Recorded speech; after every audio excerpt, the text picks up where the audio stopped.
All right, this is actually something I want to put out there kind of while I got the chance, because I just saw the Azovstal story is getting bigger.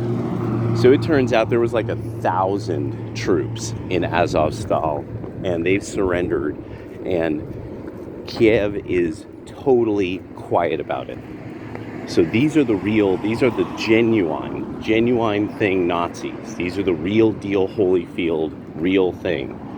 And a lot of you who supported Ukraine, the important part to come away from this is that you accept you got bamboozled by professional bamboozlers. You got bamboozled by an operation to bamboozle people that's been going on since your grandparents' time.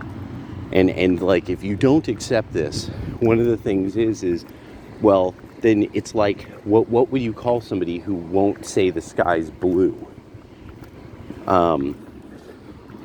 Yeah, what would you say to somebody who says the water doesn't feel wet?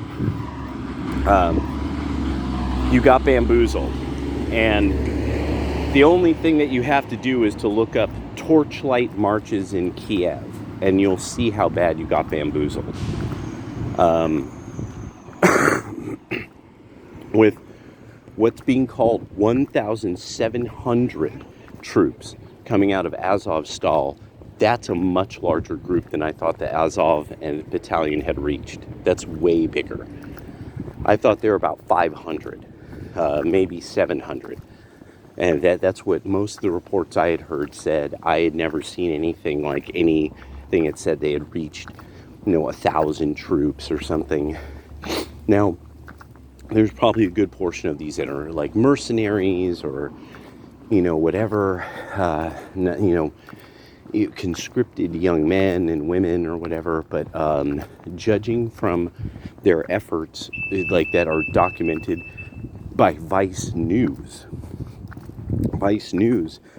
documented their actual training camps.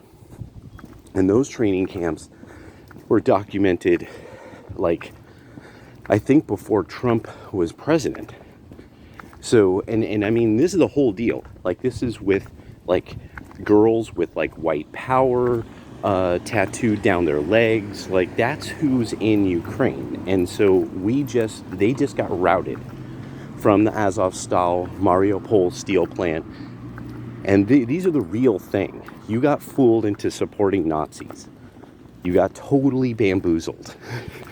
And the reason it's important is because this whole operation began during our grandparents' time, when we started to recruit the government in exile from Ukraine. That was Axis. That's who helped start the Pentagon. So this ties in the Bush family. That's why there's so many Republicans who want to deal with this too. They've got to clean this up.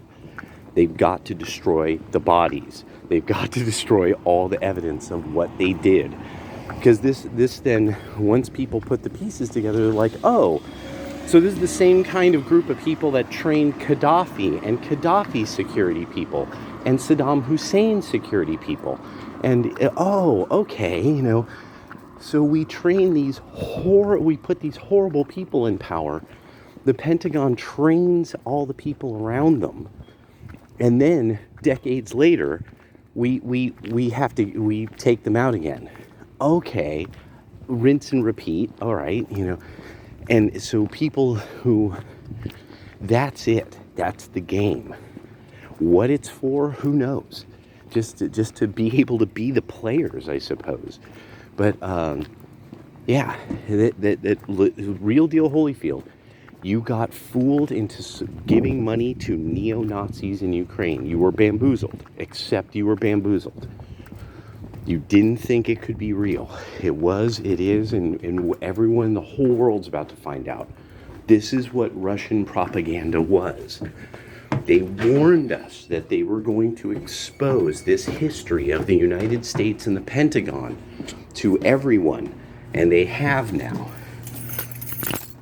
The Russians have won. A lot of people are going to have to just learn to cry over the fact that they look stupid now.